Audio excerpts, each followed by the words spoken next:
when we heard your price target for Bitcoin in the next 90 days, $1 million, I said, what? And so Yassine El-Mandra, who leads our crypto effort, and I were chatting about it. And, we're very positive on Bitcoin as well. But your forecast was in the context, apparently, and we'll get into this, of sort of the hyperinflation associated with fiat currencies. And our optimism is more a function of fears of deflation and counterparty risk. And both of those should accrue to Bitcoin's benefit. Bitcoin as an insurance policy, a flight to safety against confiscation of wealth. So I just thought it would be a fascinating conversation because you've thought very carefully and intensively about this, Balaji. And I just thought it would be instructive for both of us. And just like I did with Art Laffer a week or so ago, I felt like we got a lot out of it. And many people have told us that they got a lot of it out of it as well. So lots of, really what we're doing here is seeking to find the truth, what actually is going to happen. Cathie Wood is a well-known advocate and investor in Bitcoin and other cryptocurrencies, with a base case prediction of a $1 million price by 2030. Recently, she was shocked by Balaji Sree-nee-vaa-saan's prediction for a $1 million Bitcoin price in the next 90 days, which they both discussed in their latest interview with ARK Invest. Interestingly, while Cathy and Balaji have completely opposing viewpoints, they arrive at the same inevitable outcome. Cathy and ARK Invest believe that deflation and counterparty risk will play out over the course of 2023, which will both accrue to Bitcoin's benefit. Bitcoin acts as an insurance policy and a flight to safety against confiscation of wealth. On the other hand, Balaji believes that Bitcoin will reach $1 million due to the inevitable hyperinflation caused by a loss of faith in the traditional banking system. He argues that Bitcoin and other cryptocurrencies offer a solution to the weaknesses of their traditional financial system. Overall, no matter which extreme you take, the outcome is the same: Bitcoin becoming more valuable and the price going upwards. In their discussion, they delve into the fragility of the banking system, the role of Bitcoin as a safe haven asset, and the potential for cryptocurrencies to provide more transparent, audible, and decentralized financial services. Please take a moment to like this video, subscribe to the channel, and don't forget to drop your comment and observations in the comment section below.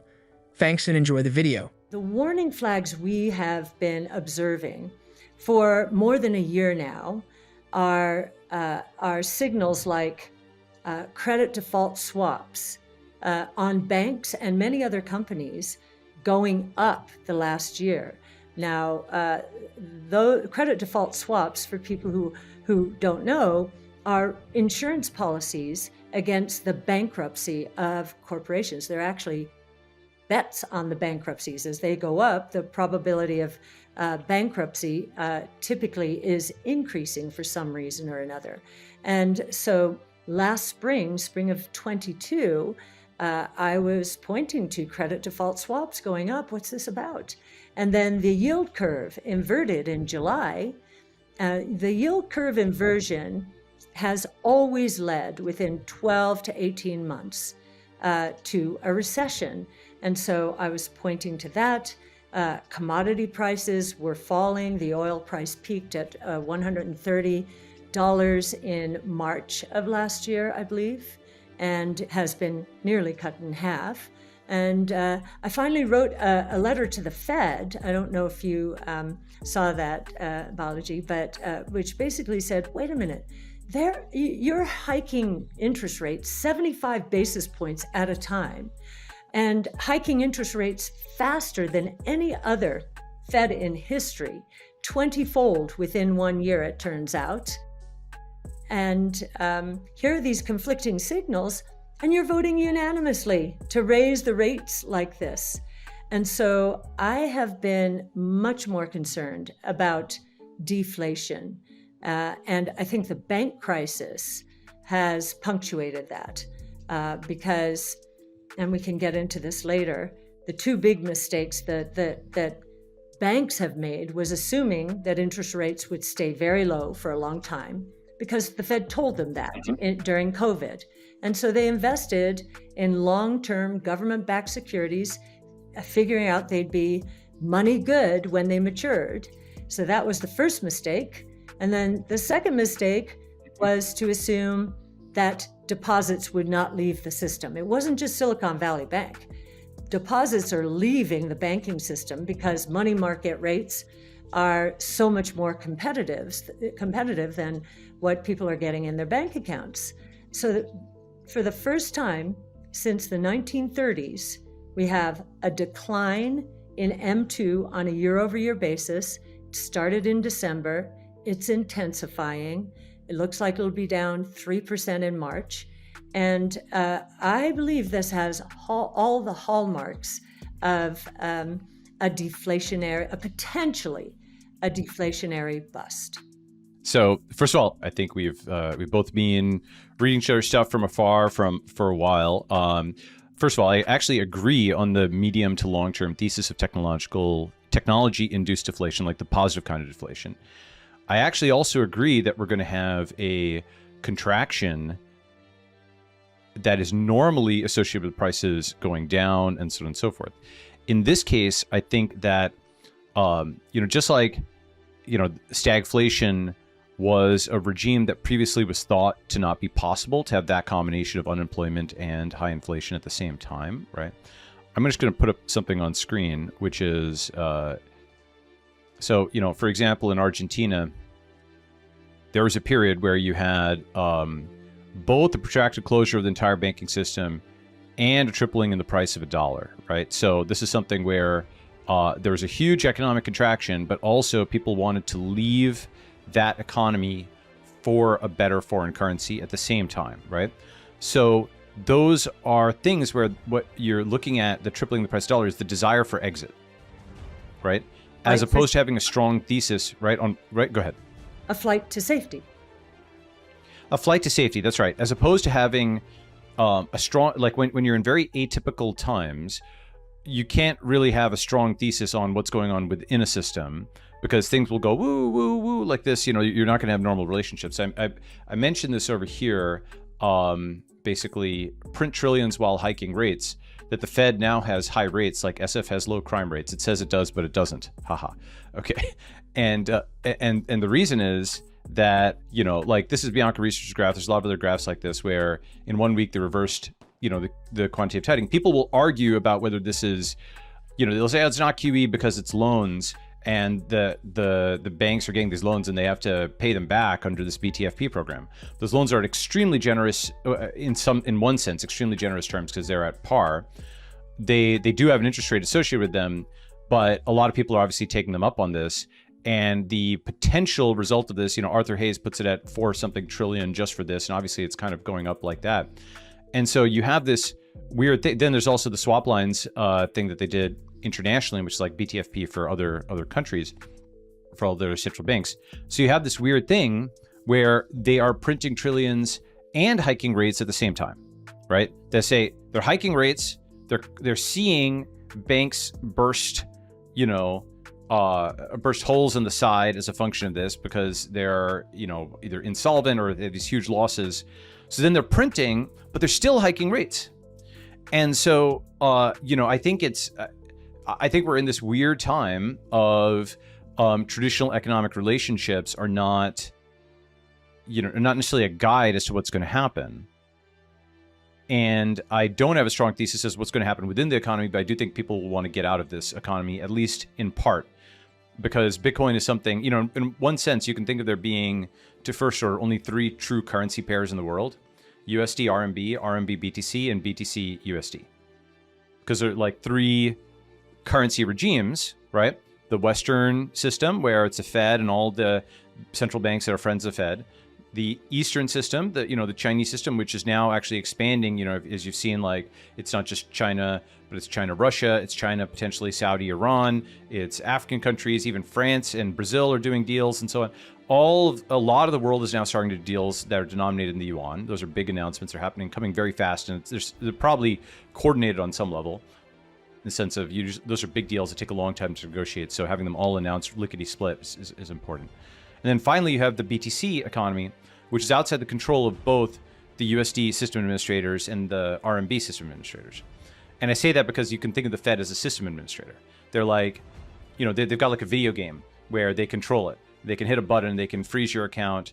Of course, not directly, not yet with the CBDC, but they can indirectly freeze your account. They can make numbers go up on a screen. Everything within Western financial system, they can, in extremis, do something like they did to the truckers of Canada or the Russians in terms of freezing assets. But they can't mint a loaf of bread. They can't control what's going on in the RMB economy, or at least not directly. And they can't freeze, seize, or inflate Bitcoin. The 21 million limit is outside their control. So my thesis is more about the desire to exit this economy than it is about the system dynamics within it, which I just find unpredictable, and and I don't have as strong a thesis on. I think it's quite possible that some prices go to the floor and some go up, but it's a desire for exit that I'm thinking about. Okay, power pack there, and touching a lot of topics that we think about all the time. You are correct. We have never seen the Fed raise interest rates in a crisis. This has just never happened, which tells me that they're completely off base. And one of the ways they're off base is they have compartmentalized their responsibilities here. They're basically saying, oh, well, we have tools to deal with financial instability, with liquidity crises and such. But the Fed's primary role right now is to fight inflation. And so I think this compartmentalization confuses the fact that financial instability is going to impact inflation. And the way I think it is going to impact inflation is through a serious decline in the velocity of money. Now, because of your forecast, and I've been thinking about this for a while, but I wanted to do the arithmetic and sort of scenario test here. I'm going to actually put up a slide. So here is the velocity of money. And the way you get to a hyperinflation is if the rate at which money turns over turns up. Now, this velocity of money goes all the way back to 1960 here, early 60s, and it was going up during the 70s.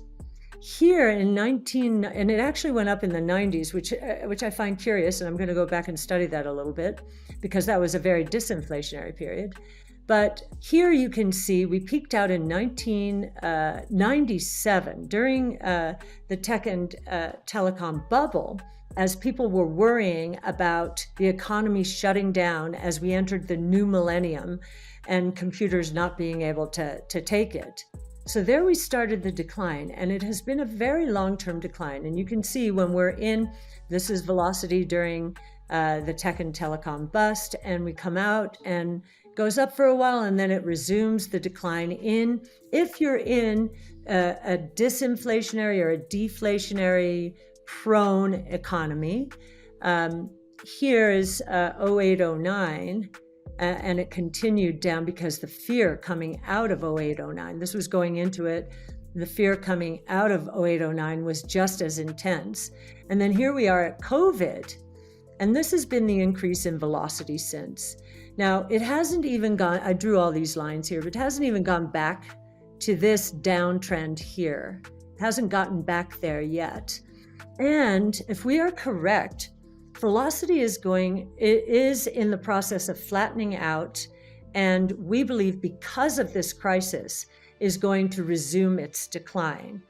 Now, just to give you a sense, in the fourth quarter, these numbers are firm, although they revise all of these economic numbers, and I'm sure we'll be in a recession when they revise it 10 years from now. But anyway, given what we have now, we had, in the fourth quarter, we had the year-over-year money supply really had flattened out. It went to zero. It had been as high as 27% in February of 21, and it's come all the way down to basically flatten the fourth quarter. But GDP on a year-over-year basis was up 7.3%, which meant that velocity had to absorb that. And it did. It was up 7.1% year over year and 11.4% sequentially at an annual rate. Now, in the first quarter, And I'm sorry if I'm getting too much in the weeds, but this has to do with MV equals PQ. And it's a macroeconomic concept. It's an identity. They have to equal each other. I'm familiar. Right. Yeah. No, I know you are, but our audience, I don't think will be as familiar. Okay. So PQ is price times quantity. That's GDP. That's the production of goods and services and the pricing of them. So PQ. And then it has to equal MV. M on a year-over-year basis in the fourth quarter went flat, and it looks like in the first quarter it will be down 2.5%. And it seems to be accelerating to the downside. So what does this mean? The first quarter is pretty much put to bed. So it looks like we know that money is down 2.5% on a year-over-year basis, but down 5.7% at an annual rate in the first quarter. So from the fourth quarter to the first quarter. And this is really before the crisis, which occurred at the second half of March. Now, GDP is up 7.4% on a year-over-year basis. So that means velocity had to accelerate, or the rate of growth in velocity, to 9.9% on a year-over-year basis. And on a sequential basis, it will be roughly the same, 11.6% at an annual rate. But now we get into the second quarter. That velocity, just the trend line going down, it's a powerful force, and it may reassert itself here. So if in the second quarter, money is down 3.5%. Now, M2, 85% of M2 is demand deposits. And the demand deposits we get weekly, and they are continuing to leave the system, some for the money market funds, some for crypto, but they're leaving the banking system. And so that's down 3.5%. And the estimates for GDP, consensus estimates for GDP for the second quarter are roughly 4.5% on a year-over-year basis, which would be minus 2.8% on a year-over-year basis. And the way you could get there is with money going down 3.5% is velocity just staying flat. Now, I think velocity, which when you go through a crisis and the economy seizes up, velocity goes down.